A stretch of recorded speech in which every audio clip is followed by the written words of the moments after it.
নমস্কার বন্ধুরা, দেখুন বাইরের ওয়েদারটা কি সুন্দর। আজকে বৃষ্টি পড়ছে, তো আমি একটু বাড়ির সামনেটা আপনাদের সামনে তুলে ধরছি।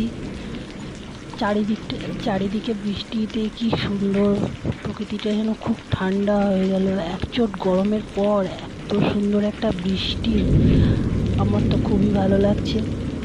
তো আপনাদের ওখানে এই টাইমে কি বৃষ্টি হচ্ছে? তো কোথায় কোথায় বৃষ্টি হচ্ছে সেটা আমাকে কমেন্টের মাধ্যমে আপনারা জানাবেন।